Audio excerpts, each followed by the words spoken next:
Hello student, मैं आपका online class में स्वागत करता हूं। बच्चों, इस वीडियो में हम क्लास 11th में जो पहली पोयम है the mercy composed by William Shakespeare, आज इस पोयम के जो पैराग्राफ हैं उनकी हिंदी पढ़ेंगे और साथ साथ एक्सप्लेनेशंस भी पढ़ेंगे। तो चलिए शुरू करते हैं। बहुत ध्यान से आप, पहले मैं जो पैसेज है उसकी हिंदी पढ़ाऊंगा, फिर उसके नीचे जो एक्सप्लेनेशन है उसकी हिंदी पढ़ाऊंगा। आपको क्या करना है, वीडियो के साथ साथ जो टेक्स्ट इमेज होगी उसे देखते रहना है और ऑडियो को ध्यान से सुनना है। चलिए तो शुरू करते हैं। पहली लाइन, पहले पैसेज की हिंदी पढ़ेंगे। The quality of mercy is not strength. Quality means होता है गुण, मर्सी मीन्स दया।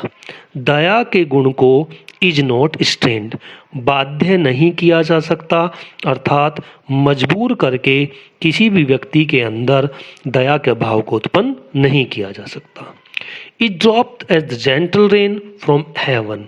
यह ड्रॉप्ड मतलब बूंद बूंद करके उसी तरह आती है जैसे कि भव्य बारिश स्वर्ग से अपॉन द प्लेस बीनीथ, पृथ्वी पर आती है। इट इज ट्वाइस ब्लेस्ड, यह ट्वाइस मतलब दोहरा, ब्लेस्ड मतलब वरदान है, यह दोहरा वरदान है। It blessed him that gives, यह उसे भी वरदानित कर देती है जो दया दिखाता है, एंड हिम और उसे भी दैट टेक्स, जो दया ग्रहण करता है। It is mightiest in the mightiest, यह शक्तिशाली व्यक्तियों का शक्तिशाली गुण है। चलिए तो अब इसकी हम एक्सप्लेनेशन करते हैं। सबसे पहले देखते हैं रेफरेंस, इसकी हिंदी क्या होगी। रेफरेंस को हिंदी में बोलते हैं संदर्भ। These lines have been selected from the poem Mercy. These lines मतलब ये पंक्तियाँ चुनी गई हैं from the poem mercy, mercy कविता से, बाय विलियम शेक्सपियर, जो कि विलियम शेक्सपियर के द्वारा लिखी गई हैं, रचित की गई हैं। कॉन्टेक्स्ट, हिंदी मीनिंग होता है इसका प्रसंग। पोर्शिया आस्क्ड शाइलॉक, पोर्शिया ने शाइलॉक से पूछा to be merciful on Antonio. अब देखिए यहाँ पर आस्क्ड के बाद नाउन आया और उसके बाद टू आया, तो ऐसे केस में इस आस्क का मतलब पूछना ना होकर क्या होता है, कहा।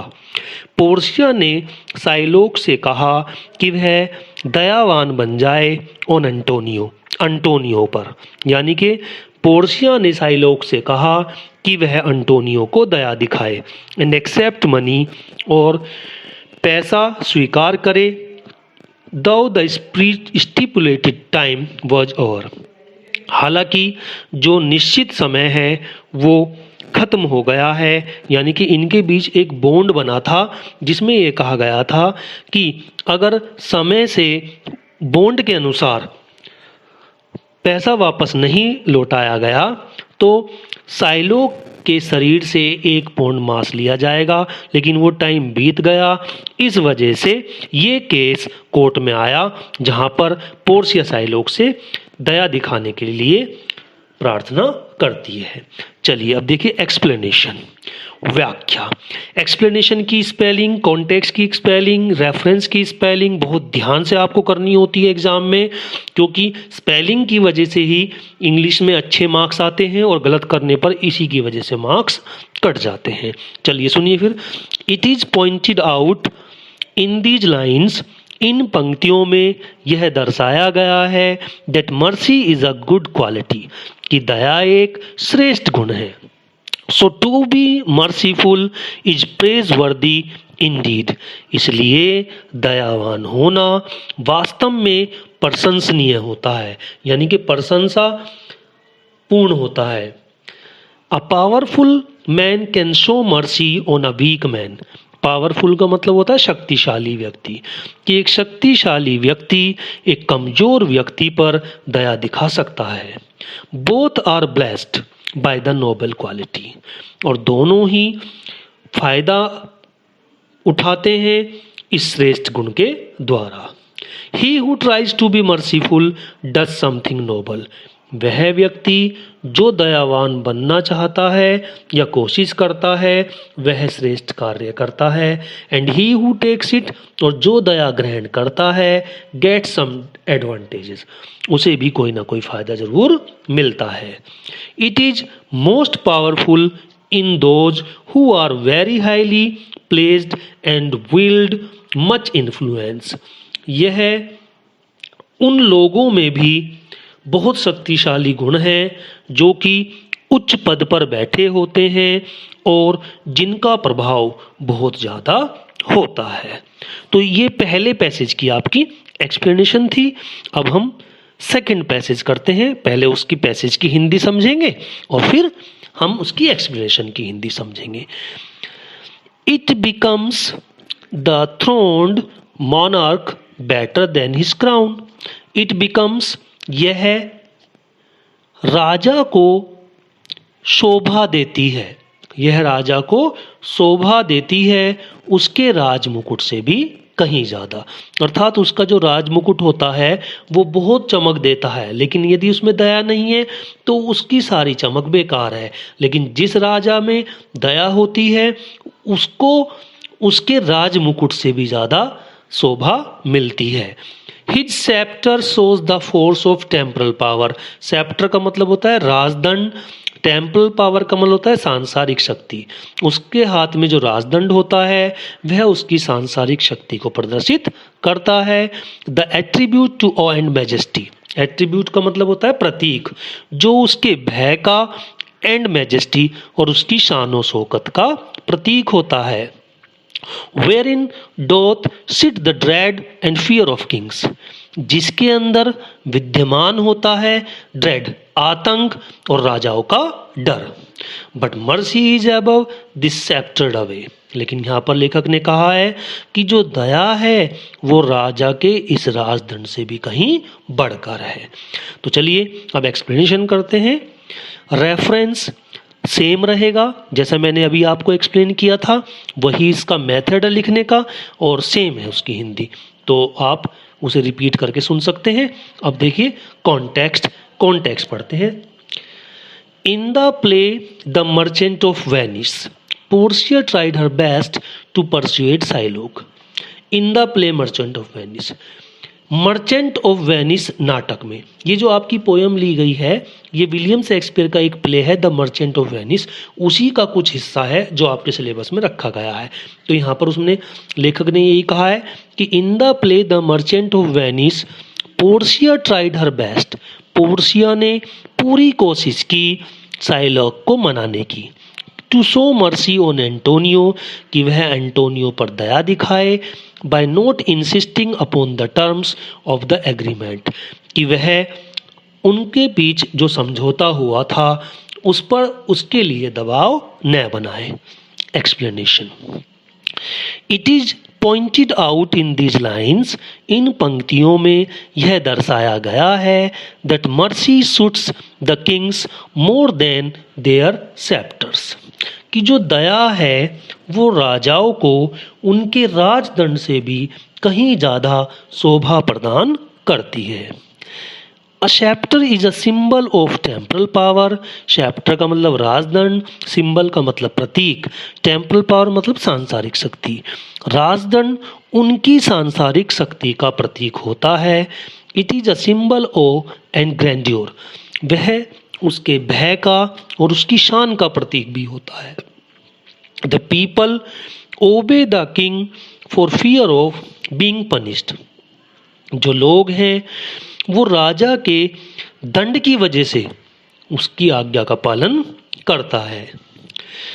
If a king is kind, यदि एक राजा दयालु है, जस्ट न्याय देने वाला है, मर्सीफुल दयावान है, his subjects will love and ओबे him all the better.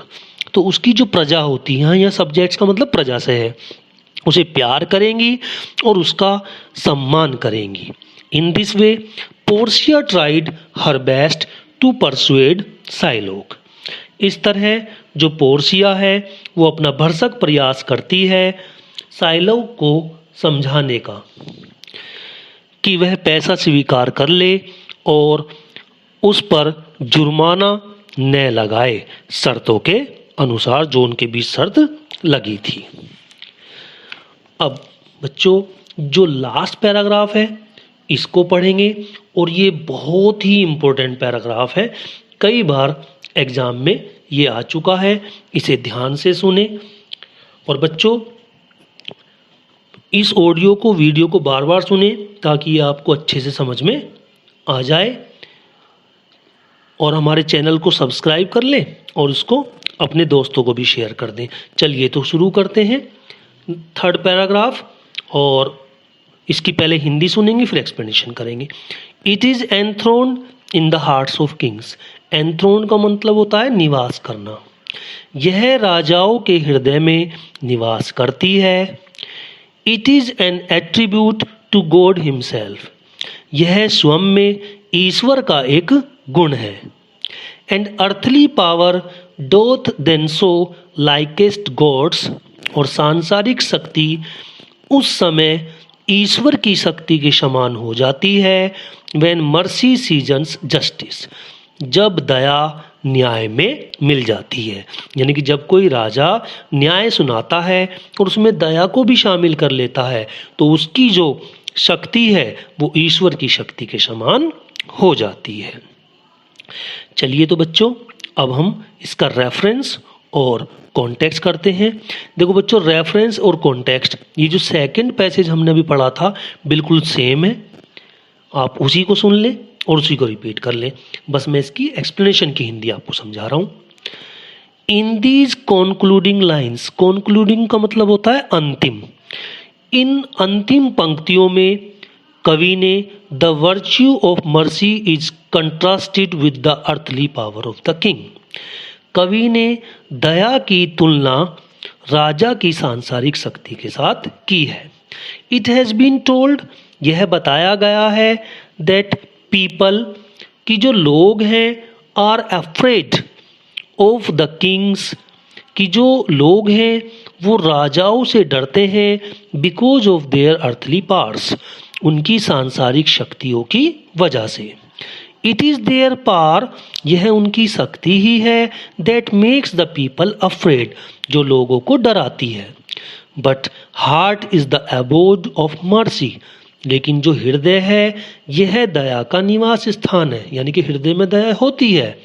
It is the special quality of God, यह ईश्वर का सबसे श्रेष्ठ गुण है।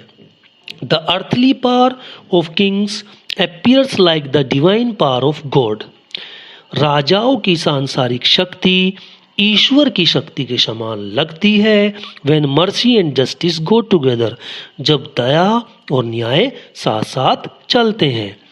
As mercy softens the hardship of justice, क्योंकि मर्सी जब किसी न्याय में मिल जाती है तो वह न्याय में जो कठिनाई है उसे कठोर नहीं रहने देती, बल्कि उसे बहुत ही नम्र बना देती है।